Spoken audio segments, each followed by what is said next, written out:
Welcome our YouTube channel GSP तांसु।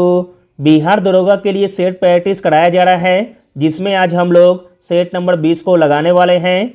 इससे पहले set number 1 से 19 तक ऑलरेडी करा दिया गया है। जो लोग नहीं देखे हैं तो वो लोग प्लेलिस्ट चेक कर सकते हैं।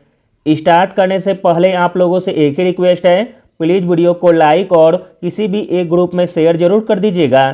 चलिए शुरू करते हैं और आप लोग भी सोचिएगा अपना आंसर क्या हो सकता है। पहला प्रश्न है, निम्नलिखित में से भारत का सबसे ऊंचा जलप्रपात कौन सा है। इंपॉर्टेंट प्रश्न है। भारत का सबसे ऊंचा जलप्रपात है कुंचिकल जलप्रपात, ऑप्शन नंबर बी। कुंचिकल जलप्रपात भारत का सबसे ऊंचा झरना है। यह कर्नाटक के शिमोगा जिले में वाराही नदी पर बनाया गया है।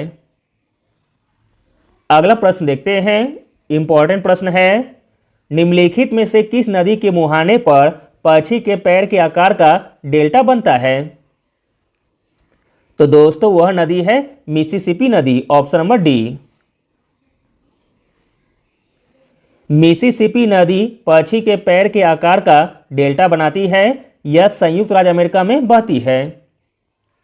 अगला प्रश्न देखते हैं। इंपॉर्टेंट प्रश्न है, मानव विकास सूचकांक सबसे पहले निम्नलिखित में से किसके द्वारा विकसित किया गया था। मानव विकास सूचकांक विकसित किया गया था यूएनडीपी के द्वारा, ऑप्शन नंबर ए। इसे पहली बार पाकिस्तानी अर्थशास्त्री महबूब उल हक ने 1990 में तैयार किया था। अगला प्रश्न देखते हैं। इंपॉर्टेंट प्रश्न है, निम्नलिखित में से कौन लॉरेंज वक्र के द्वारा मापा जाता है। लॉरेंज वक्र के द्वारा मापा जाता है आय की असमानता को, ऑप्शन नंबर डी। अगला प्रश्न देखते हैं। इंपॉर्टेंट प्रश्न है, भारत में स्थायी विकास पर ध्यान केंद्रित करते हुए किस पंचवर्षीय योजना को शुरू किया गया था। आंसर है ऑप्शन नंबर डी, 12वीं पंचवर्षीय योजना को। अगला प्रश्न देखते हैं। शहरी क्षेत्रों में बीपीएल परिवारों की पहचान के लिए भारत में निम्नलिखित में से कौन सी समिति गठित की गई थी। शहरी क्षेत्रों में बीपीएल परिवारों की पहचान के लिए भारत में जो समिति का गठन किया गया था वह समिति का नाम है हाशिम समिति, ऑप्शन नंबर डी। अगला प्रश्न देखते हैं। इंपॉर्टेंट प्रश्न है, निम्नलिखित में से कौन सा जानवर पीने के पानी के बिना सबसे लंबे समय तक जीवित रह सकता है। तो दोस्तों वह जानवर का नाम है कंगारू चूहा, ऑप्शन नंबर डी। अगला प्रश्न देखते हैं। इंपॉर्टेंट प्रश्न है, भारत का पहला राष्ट्रीय समुद्री जैव विविधता केंद्र किस शहर में स्थित है। भारत का पहला राष्ट्रीय समुद्री जैव विविधता केंद्र स्थित है गुजरात के जामनगर में, ऑप्शन नंबर बी। अगला प्रश्न देखते हैं। इंपॉर्टेंट प्रश्न है, ओजोन की अधिकतम सांद्रता निम्नलिखित में से किसमें पाई जाती है। ओजोन की अधिकतम सांद्रता पाई जाती है समताप मंडल में, ऑप्शन नंबर सी। अगला प्रश्न देखते हैं। इंपॉर्टेंट प्रश्न है, डीएनए की द्विकुंडली संरचना किसके द्वारा दी गई थी। डीएनए की द्विकुंडली संरचना दी गई थी वाटसन और क्रिक के द्वारा, ऑप्शन नंबर बी। अगला प्रश्न देखते हैं। निम्नलिखित विद्युत चुंबकीय विकिरणों में किसमें अधिकतम ऊर्जा होती है। अधिकतम ऊर्जा होती है एक्सरे में, ऑप्शन नंबर डी। अगला प्रश्न देखते हैं। नीति आयोग के पहले उपाध्यक्ष कौन थे। नीति आयोग के पहले उपाध्यक्ष थे Arvind Panagariya, option number A. अगला प्रश्न देखते हैं। इंपॉर्टेंट प्रश्न है, सरकारिया आयोग की सिफारिश निम्नलिखित में से किससे संबंधित है।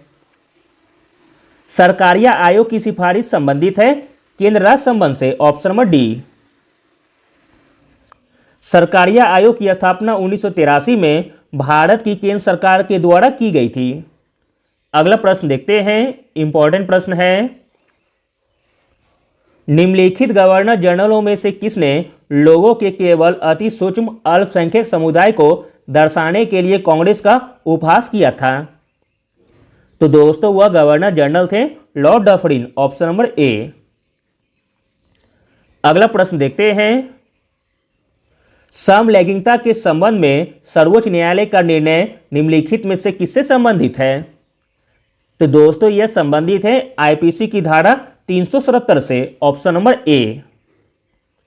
अगला प्रश्न देखते हैं, इंपॉर्टेंट प्रश्न है, सुपरसोनिक क्रूज मिसाइल ब्रह्मोस किसका संयुक्त उद्यम है?